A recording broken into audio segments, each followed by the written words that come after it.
Authority की मनमानियां, food authority की मनमानियां, food authority की जानिब से जिम्मेदारों को तंग करना। बात यह है कि आज हमें यहाँ आना हुआ शहर से तकरीबन 30 किलोमीटर दूर। यहाँ हमारे जो सूबाई हुकूमत है उनकी फूड अथॉरिटी बिल्कुल बेलगाम हो चुकी है कि शहर के अंदर ये जो नाली का ये गंदा पानी है उनसे फसलें होती है। आपको हमने दिखाया भी इस चीज़ को कि वहाँ पे बिल्कुल फसलें जो नाले के पानी से, नापाक पानी से और मुज़र सेहत पानी से वहाँ पे जायज़ है, लेकिन यहाँ दूर शहर से तकरीबन 30 किलोमीटर दूर नवसार के इलाके में साफ पानी से काश्त करना इन लोगों को बिल्कुल गवारा नहीं। ये हमें समझ नहीं आ रही कि फूड अथॉरिटी हमारी इतनी बेलगाम क्यों हो चुकी है, हमें ये समझ नहीं आ रही। ये हमें समझ नहीं आ रही कि कराची के इतने बड़े शहर को यही हप नदी से जो पानी मिल रहा है, यही वाटर रिसाइकलिंग प्लांट से वो पानी होकर पूरे कराची शहर को पानी के लिए मुयस्सर है। लेकिन अफसोस से ये कहना पड़ रहा है हमारे सूबाई हुकूमत ने वासा को 2015 में ऑर्डर दे चुके हैं कि आप भी रिसाइकलिंग प्लांट बना दो। सब्ज़र रोड पे 2 प्लांट मौजूद है, आज तक वो गैर फ़ाल है।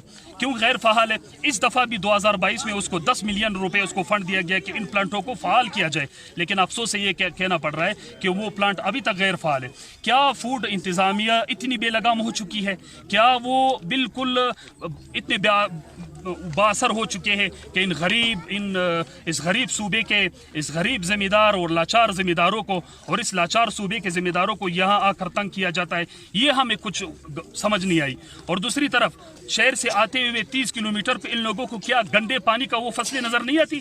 हाँ, ये है कि जो उनको पैसा देते हैं, जो उनको नवाजते हैं, जो उनको रिश्वत देते हैं, उनके लिए ये फसलें हलाल, और जो साफ पानी से और साफ फसलें उगाती है उसके लिए हराम। ये फूड अथॉरिटी की ये चीज़ें हमें कुछ समझ नहीं आ रही। हमारी सूबाई हुकूमत से, हमारी इंतज़ामिया से हमारी यही दरख्वास्त है कि खुदारा इस पसमानदा सूबे के इस पसमानदा ज़िम्मेदारों पर रहम किया जाए।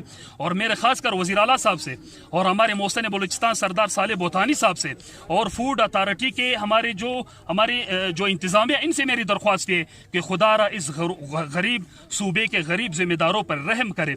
इस तरह तंग न किया जाए कि फिर उनका हाथ होगा और आपका गिरबान होगा। की रिश्वतखोरी फूड अथॉरिटी की रिश्वतखोरी, सहूलत नहीं दे सकते, तंग करना, सहूलती की मनमानियां। हम लोग गरीब लोग अगर एक सरकारी अफसर का 1 महीने का तनख्वाह कट जाता है तो इसका चेक इस्लामाबाद तक निकल जाएगा, लेकिन हम लोगों का 12 महीने का मेहनत ज़ाया होता है, कोई एक्शन नहीं लेते। हुकूमत से हमारा मुतालबा है कि भाई हम लोग सब गरीबों से ताउन करें। यहाँ पे सब्जी होते हैं, गंदम होते हैं, ये ज्वारी होते हैं जो मक्की लोग उर्दू में होते हैं, और ये जो स्पेस होते हैं घास का जो बेसों के लिए डालते हैं, इसी काश्तकारी होते हैं। बरमे कितने? बरमे तकरीबन 50 दाने हैं इसमें। गंदे पानी से हम लोग ये नहीं करते, सिर्फ हम लोग घास जो करते हैं, मक्की करते हैं, बाकी मसाला वगैरह प्याज जो है हम लोग टोयल के पानी से, अभी भी टोयल स्टार्ट है, सब बिजली जमा कर रहे हैं, लेकिन इसके बावजूद हम लोग को तंग कर रहे हैं। हमारे साथ नाजायज़ मत करो, हमारा फसलें नहीं तोड़ो भाई। हम जो है सारा मेहनत कर रहे हैं, 12 साल खारी कर रहे हैं, छोटे बच्चे हम लोग कहाँ से जा रहे, जो ये काश नहीं करे तो हम लोग तो खुदकशी करने पर मजबूर हो जाएंगे। जिम्मेदारों को नाजायज़ तंग करना, DG फूड